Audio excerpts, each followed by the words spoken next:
Po tayo sa Manila City Hall. Maraming salamat sa ating butihing Mayor, Mayor Isko Moreno. Ito po yung mga makakatanggap ngayon ng HEYA after how many years?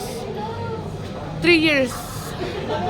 Matatanggap na nila yung kanilang HEYA at maraming salamat din po sa ating butihing yun, Mayor Isko Moreno, na sa loob ng ilang taon ibinigay po ang dapat sa kanila. Boss, ano masasabi mo kay Yorme, boss? Salamat, Yorme. Mahihain si boss. Mahihain ka pala ha. And balita ko hindi lang magkano ang ibibigay pala sa kanila, napakalaking halaga pala ang ibibigay pala sa kanila ni Yorme. Salamat, ang galing talaga ni Yorme. The best. Yorme is the best. And tanong tayo dito. Ma'am, kamusta ma'am? Matanong ko lang po ma'am, ano pong nararamdaman nyo na matatanggap nyo na po yung HEYA nyo? Happy! Ilang taon nyo po bang inantay ang HEYA? Bali po 1 year. 1 year. Ano pong nararamdaman nyo na noong mga panahon na yun hindi po naibigay yung HEYA nyo? Siyempre po, nanghihinayang, nakakala namin is wala na pong pag-asang makuha to. Pero at least ngayon, may ano na po, may linaw na. Opo. Mensahe nyo po sa ating buting Yorme. Ay, thank you, Yorme! Ang pogi-pogi mo, love you! Tsaka laking tulong no ma'am, pang Pasko nga rin. At yung mga di ba wala na rin, parang feeling nyo wala kayong pag-asa na makuha. Salamat kay Yorme na ayan po. Thank you ulit po, Yorme! Love you! Thank you ma'am. Ang batawag dito na kahit na araw ng Sabado, binuksan niya yung Manila City Hall para sa mga makakatanggap ng HEYA.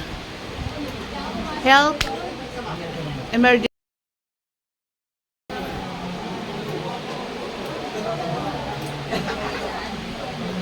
Sir, matanong ko lang anong nararamdaman mo, sir, na matatanggap mo na yung HEYA mo, sir? Maraming salamat po. Shy type si sir. Bagong ano ka pa naman, Q-text ka, sir. Ingin mo naman din. Hindi, nag-interview ako, sir. Ano masasabi mo kay Yorme, sir? Thank you po. Mayayain lang si sir. Pero thankful talaga sila, sir. Ito po. Log-log po. Sir, ano pong nararamdaman nyo na ano?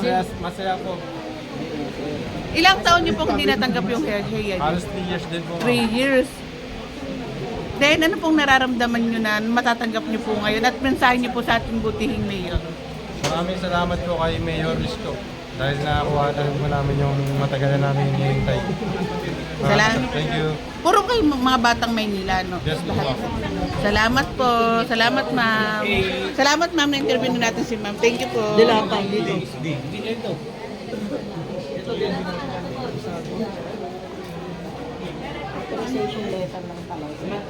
Ay, yung mga pinaghirapan po nila, matatanggap na nila ngayong araw. Ma'am, pwede ka po ba, kayo po ba makakatanggap po ba kayo? Si sir? Ano ko sana, kaso wala siyang PSA dahil nasa barko. Hindi rin naman kagad makakagawa dahil nasa gitna ng dagat. Opo. Pero ibibigay naman po yun, ma'am. Pag naasikaso nyo na po yung mga requirements po. Hanggang kailan po ba yun? Ay, tanong po natin sa kanila, ma'am. Sige po, sasabihin ko na lang. Salamat din po. Nay, matanong ko lang po, ilang taon po ba anak nyo po yung HEYA? Sa pagkakaalam ko, 3 taon. And ano pong nararamdaman nyo na marireceive nyo rin po yan? Pag naayos nyo po yung mga requirements. Natutuwa dahil kahit nung 1 taon pa inaasahan, pero dumating yung pagkakataon na hindi inaasahan. Sabi niya, do not expect the unexpected. Mensahe nyo po sa ating napakahusay na Yorme po. Ay, believe talaga ako kay Yorme. Number 1 talaga. Hindi po kayo pinapabayaan. Sobra. Nay, senior ka na po ba? Opo, kaka-senior ko na. Kaka-senior. Kasi di mukhang senior si nanay. Ano pong nararamdaman nyo na lagi po kayong mahal na mahal po kayo ni Yorme, may mga benefits po kayo, then mga Sa totoo lang, gagatas. sa lugar lang natin yung ganyan. Sa iba, lalo na sa mga lugar na may kalayuan, hindi nakakatikim ng tinatamasa natin dito. Na mga batang Maynila. Opo, mga batang Maynila talaga, sobrang blessed. Salamat po ng marami, Yorme. Mabuhay po kayo. God Salamat, bless po sa inyo. nanay. Kasi kasuhin nyo na po, Merry Christmas, nanay. Kasi hindi lang magkano yung matatanggap po ng ating mga batang Maynila na nagtrabaho.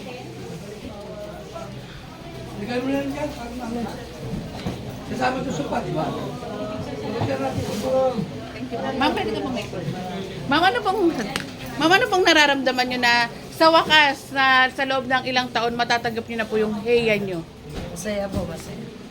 Thank you, Yorme. Salamat. Unexpected po ba, ma'am? Opo, kagabi ko lang nalaman. And ano pong ilang taon nyo pong pinagtrabahuhan po yan? What I mean is, ilang taon nyo pong inantay pala yung heya na yun? Yung mga 3 years, pandemic pa po ito. Pero okay na po, salamat po, Yorme. Salamat po. Merry Christmas po. 3 years, alam ko hindi po pandemic yun eh. Kasi hindi pa po nung 3 years na yun, hindi nakaupo si Yorme nun. Letter G, pare. Ngayon, labas na po ako. Pinakita ko lang rin po sa inyo para bilang nandito po ako sa may loob. Nakiusap lang po ako kung pwedeng makapasok dito para makita nyo po na ito po talaga legit kong ibinibigay. Kasi iba baka anong sabi na nagtatanong lang tayo kung saan. Ito po, nakikita nyo, nire-release po etong heya ng ating mga batang Maynila. Kahit na araw ng Sabado, tuloy-tuloy pa rin po ang serbisyo sa ating mga batang Maynila. Good morning po. Ano pong nararamdaman nyo na nakuha nyo na po sa wakas ang inyong heya? Thankful and grateful po kasi almost 3 years din namin mo siyang inantay na ma-release po. Then lastly, ngayon na na-release naman. Merry ang Christmas namin mga contact tracers. Ano pong naramdaman nyo sa loob ng 3 taon, hindi nyo po nakuha yung karapatan nyo po? Actually, nung mga time po na ganyan, hindi na ho talaga kami umasa. Kasi ang tagal na ho, tatlong taon na ho. Parang sa patay na kasi wala nang update. Tapos nagulat ho kami this month, sunod-sunod yung update. Hanggang sa finally po, eto, hawak na namin yung pinaghirapan namin nung pandemic, yung sakripisyo namin na lumayo sa family muna for a while para doon sa trabaho namin as a frontline. And mensahe niyo po sa ating butihing Yorme. Thank you very much po, Yorme, na dahil sa inyo nakuha na ho namin yung matagal namin inaasa. Maagang pamasko po para sa lahat. Makakatulong po hindi lang sa amin, sa family na. And hindi lang po pala magkano lang yung heya. Yes Puno, po, napakalaki grabe. po pala nung Ang heya. laking tulong po. Lalo na sa panahon ngayon, hindi naman mura ang bilihin. Opo. So, ang laki. Ano po masasabi nyo? The best mayor po ba para sa inyo si Yorme talaga? Ay, opo, naku. Hindi naman po sa doon din po ako nakatira sa area ni Yorme. Kaya subok naman po na sobrang solid, sobrang super mayor siya ng Manila. Hindi nagpabaya sa mga batang Maynila. Kung ano po yung nararapat ibinibigay. Totoo po, hindi po siya nagpabaya sa amin. Kumbaga, no one's left behind pag siya po yung ano. Maraming salamat po. Thank you Name po. niyo po. Jo Marie Gilham. Maraming salamat po. God bless po. Merry Christmas. Thank you po. Ayan, mga nakatanggap na rin po ng kanilang heya. Sir, natanggap nyo na, sir? Thank you po, Yorme. Love you, Yorme. Thank you. Ngayon nagsasalita na kayo, Salamat po.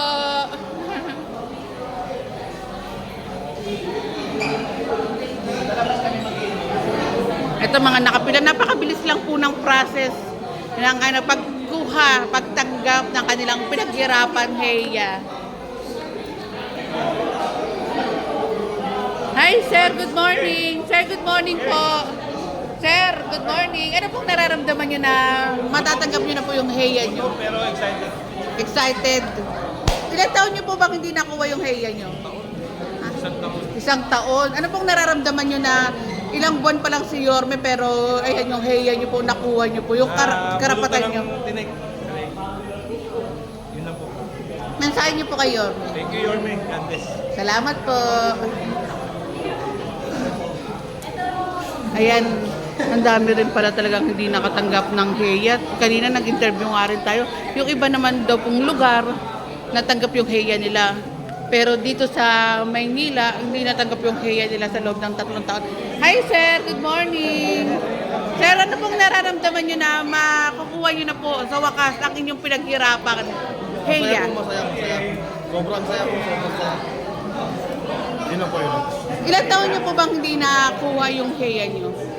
Ilang taon ba yun, Jay? Ilang taon? Ano? 3 years, 3 years. Ano pong nararamdaman nyo sa loob ng 3 taon? Ang tagal nyo pong nagantay, hindi nyo po nakuha yung heya. Ayun, malungkot. Pero masaya na ngayon. Dahil yan kay Mersco Moreno. Kaya, Ayan, sabi ni Ma'am, Merry ang Christmas. Merry naman talaga ang Christmas. Eh, ngayon po, ano pong mensahe niya sa napakahusay natin ngayon na ilang buwan pa lang pero ayan po yung heya nyo. ayun, ipagpatuloy niya lang. Ayun, saka maraming salamat kay Mayor Isko. Ayan, heya. Boss, ikaw, boss. Mensahe lang kay Yorme. Thank you po kasi nakuha na mo namin. Salamat! Ayan, lubos ang pasasalamat ng ating mga kababayan na makukuha na nila ang kanilang heya sa loob ng 3 taon. Hi, sir! Si sir kumakaway dito, sir. Matanong ko lang po, ilang taon niyo po bang hindi nakuha yung heya niyo?